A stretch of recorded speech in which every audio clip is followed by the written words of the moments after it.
Hey, wake up! I gotta show you my new watch. Well, hey, bud. Hot damn. Is that the new PRX chronograph? Buddy, it sure is. I traded in the old Rolex for it. Looking nice, ain't it? You traded a Rolex for it? Oh, you get the hell off my land. Ain't nobody trading no damn Rolex. Your mom ought to be ashamed of you. I ain't never heard of I like it. I thought it was a good watch. I mean, I personally think it looks better than a Rolex. But hey,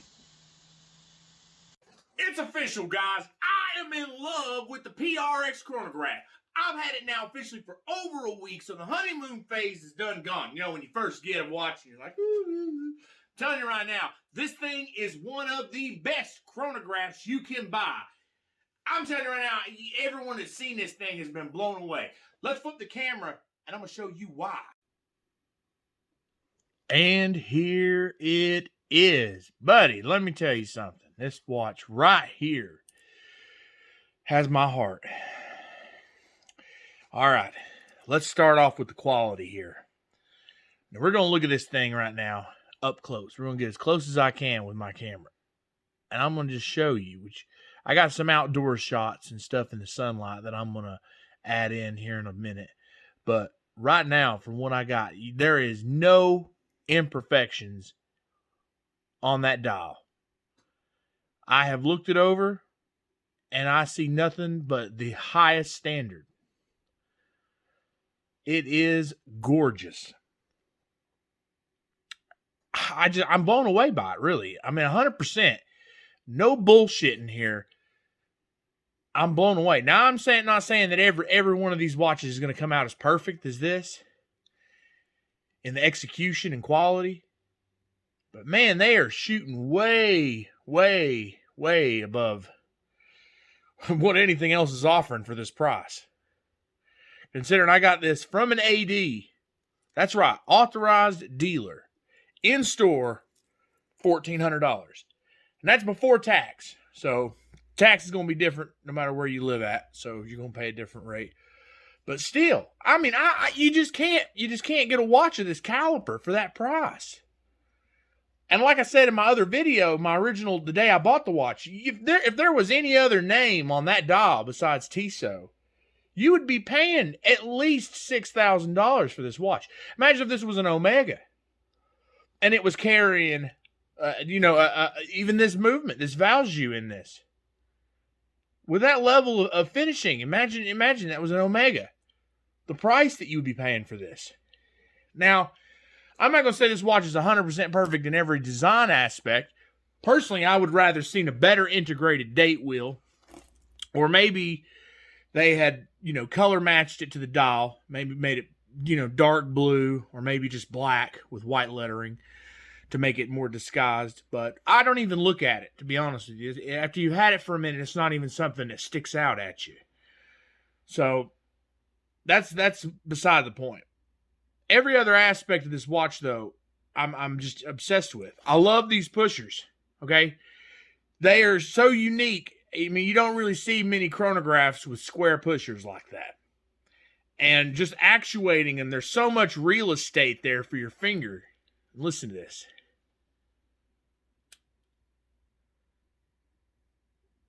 They just feel amazing.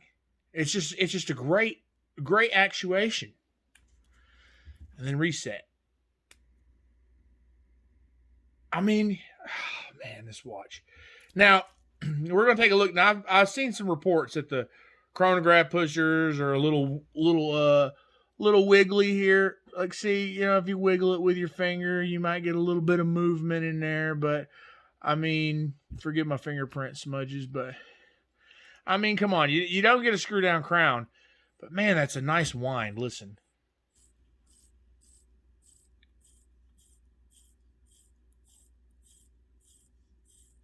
I mean, everything about it is superior to most other shit. I mean, think about it, even if some of the powerhouses like Seiko can't offer this level of watch for this price, especially a mechanical chronograph.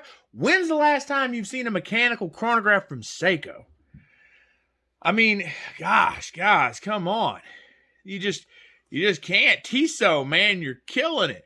And don't get me wrong, the other PRXs are nice, but this PRX is just a step up. Like, if I hadn't got this chronograph, just simply because I like the way it looks, I like its individuality, I probably would have went with the Quartz PRX. I'm not gonna lie, because Quartz, it's cheaper, amazing deals. I mean, God, it was like less than $300 for a Quartz PRX. And I'm not a big fan of the waffle dial, on the mechanical. I don't really like that look. And in the blue, in the waffle dial, just looks too dark. It's like as dark as this without that amazing highlight right there. But the Quartz has that sunburst dial that's, and it is just so beautiful. So I would hands down go with the Quartz. And I mean, I even like the all gold Quartz. You know what I mean? Like it's got that 80s, 90s look, like you want to have like a cigar and a fucking loosely buttoned shirt and wearing the gold PRX, it reminds me of like the president's, solid gold president and stuff. But like, be real, I can't afford a solid gold president. But I mean, these watches here, these are obtainable. And don't get me wrong, this is still an expensive watch. A lot of people would still, have a hard time pulling the trigger on a $1,500, $2,000 watch, especially if you ain't in the know or you're not a watch enthusiast. They see, they're going to see completely no reason to paying this much money for a watch. But if this is something you really love, chronographs, or you really love a good, well-made Swiss piece or any watch of any brand, this is an obtainable piece. If you put back your money, you could get there. I mean, you could pick this bad baby up right here. And let me tell you something, it's a badass watch. we're gonna look at it compared to a turtle here. So I got a turtle and I got a monster here. All right, so we're gonna compare them here, and you can see the size comparison and diameters. The turtle's a bigger watch. We're going to flip them on their side here because a lot of people have been talking about how thick this PRX is. And don't get me wrong, it's a thick watch when you're looking at a mechanical chronograph. But then you look at your dive watches here. You know what I mean? You start to say, oh, well, if I could pull off a turtle, I think I might be able to pull off this here chronograph. It's just a little bit thicker, it looks like. Maybe just a hair thicker. Now let's take a look at this. Here's it compared to a monster.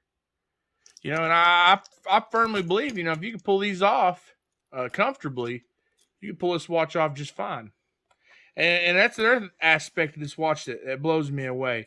Is look at the level of quality you get now from a reputable Swiss brand. I mean, come on, Tissot is stepping up their game, man. I mean, this isn't even in their on their bracelet. This is an aftermarket bracelet on a Seiko, but Seiko used to be the king. This was the king in that market. You know what I mean? And now they're being dethroned by Swiss again. That's some major stuff. I mean, I heard many people talk about that, but Swiss is the Swatch Group, which owns this brand and and owns many others. They're stepping up their game, man. They're offering quality. Like, I mean, I could get a Seiko tuna for almost the price of this. I mean, you look brand new, without discounts, you're looking at about the same price as I paid for this. And you're getting that King Seiko. I liked it. I looked at it. I looked at the King Seiko online, but then I was like, I looked at the price and I was like, no, there's no way in hell. I mean, God, there's so many other nicer brands out there that I would pay that kind of money for, Sorry, Seiko, you just losing me at those prices. And I mean, the quality isn't there. I mean, I can understand if he was, producing some extreme quality. I mean, I understand you do in your Grand Seiko line, but I've not seen that much quality in these, especially with your misaligned bezels and misaligned chapter rings and stuff like that. And then don't get me wrong, Swiss brands aren't any different. I mean, I had looked at a Breitling I was going to buy before I decided to buy this, and the Breitling, its bezel was misaligned. no matter how many times I'd realign that Avengers bezel, it would always fall this far off, that far off. I'm not kidding you. That's how bad it was. It was that far off. And when I would try to click it over one, it would fall. Well, one click back, but it was bad. Okay, it was bad. It was so bad the bezel would need to be removed and realigned and put back on, because those Avengers, they don't just have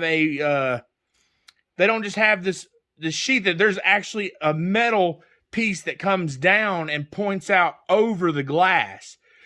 And that loom pip on them is really big on the Breitling, so it was extremely noticeable. And I mean, the 80 didn't even see it. I was like, look at this. Let me look at that. And they were like, well, we can get you another one ordered. And I'm like, nah, I'm just not gonna spend over $4,000 on a Breitling that has a misaligned bezel. This right here, this watch right here, I don't regret it one bit. This is a good piece. Now, I just so happened to pull out of a drawer, which I haven't worn in a while because I need a link for it, but I happen to have another Tissot chronograph right here. Now, this one don't fit me no more. Like I said, obviously, there's a missing link, but let's look at this evolution in quality here. This is a PRS 200. Okay, and obviously it's a quartz, and we're looking at, it's probably brand new. I'd say this thing was probably $500, $600. So we're looking at a big price difference here. But, you know, and this was like a hybrid diver. It's like a 60 click bezel.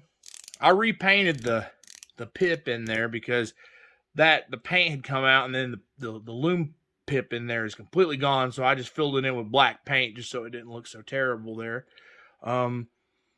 But yeah, I mean, you look at this, look where they've come. I mean, this is still a cool watch, but I mean, man, I think this is from like maybe 2010, something like that.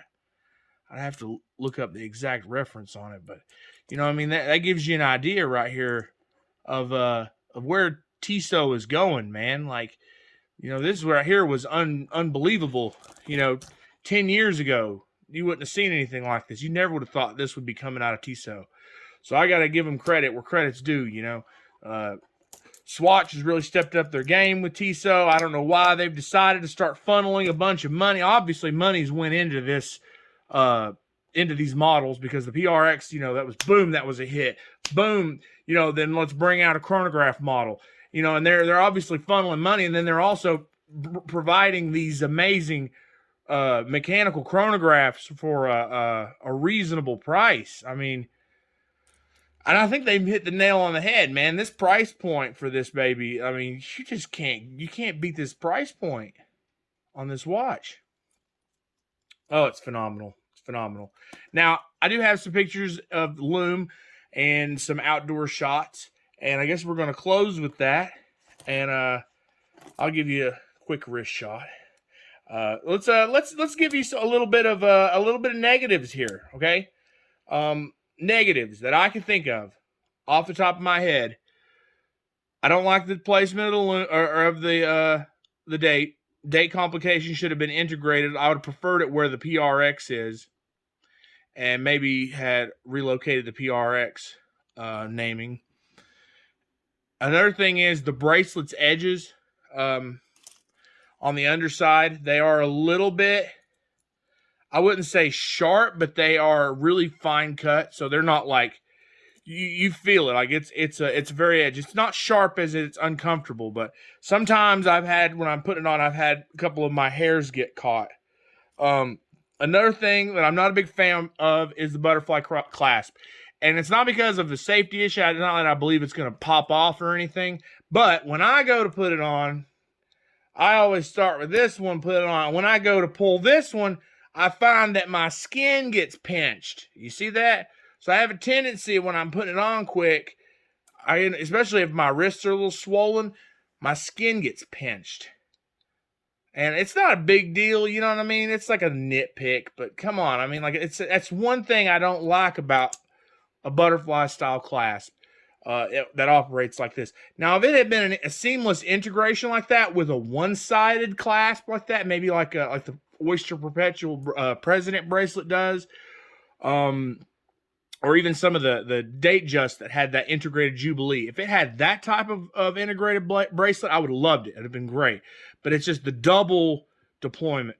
I'm not a big fan of. It's like single, maybe made that a little longer, made that longer, and had it just a one-way, like boom, like that. That would have been perfect. So I mean, that's just a personal thing. Maybe you won't feel the same as me. And date-wise, people complain about the date pusher on the side. I rarely even set the dates on my watches because a watch like this, I don't really see this being an everyday watch. It's a little too big, too bold for me to pull it off as an everyday piece. It's definitely a piece that I want to, when I go out on the weekend, or, I want to go out and look nice. It feels good to put a nice piece on, but it's good to also reserve these pieces for special occasions, Well, most of the time, if you're going to work or something, you get you a beater.